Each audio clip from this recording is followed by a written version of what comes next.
Vous nous dites, le scrutin hier a démontré que la démocratie se portait bien en Europe, tellement bien que l'Europe risque d'être ingouvernable. Qu'est-ce que vous voulez dire exactement ? La vraie surprise du scrutin, c'était la participation. Depuis que le Parlement a été élu, tous les 5 ans, les Européens se mobilisent un peu moins. Même les nouveaux venus se découragent très vite.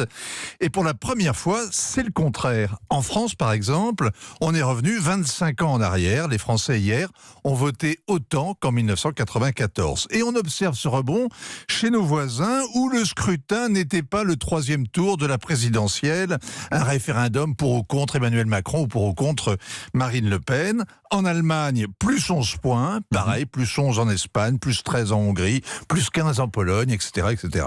Alors à quoi tient ce sursaut ? Peut-être que la crise de nerfs des Britanniques sur le pas de la porte, la campagne terroriste, le tintamarre des migrants aux frontières, le délitement de l'Occident depuis l'élection de Donald Trump, le cauchemar écologique, le risque économique qui grandit, ont réveillé les Européens. Peut-être qu'ils ont peur et conscience qu'ils ont quelque chose à perdre et qu'il ne suffit plus de hausser les épaules devant cette élection pour rire. En tout cas, si l'Union est en panne, la démocratie est vivante. L'autre événement sans précédent, c'est que les deux grands partis de la droite et de la gauche, le Parti populaire européen et le Parti socialiste européen, n'ont plus à eux deux la majorité absolue.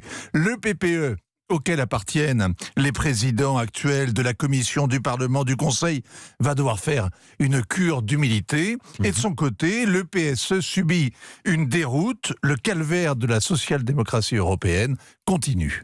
Dans le nouveau Parlement, en fait, il n'y aura plus le tandem PPE-PSE qu'on connaît depuis des décennies, mais une sorte d'émiettement avec de nouveaux arrivés. Oui, 4 forces vont s'articuler pour tenir les souverainistes en quarantaine et pour composer des majorités. La droite, la gauche, les écologistes et les libéraux de l'ALDE. C'est ce groupe centriste que vont investir les élus macronistes. Ils veulent macroter, c'est comme ça qu'on disait autrefois. C'est-à-dire servir d'intermédiaire, négocier leur soutien. C'est le retour du groupe charnière, la riche cuisine parlementaire comme on l'aimait sous la 4e République. Alors la vie de couple, PSE-PPE, c'était déjà compliqué. À 4, on passe du boudoir au boulevard. Les rires peuvent se figer, mais la machine se paralyser.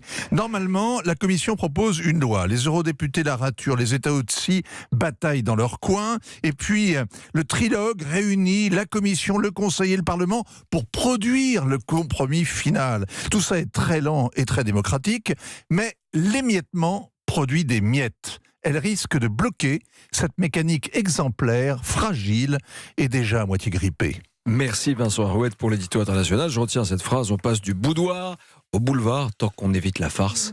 Je dirais, tout va bien. C'est un peu scabreux quand même. Bonne journée à tous.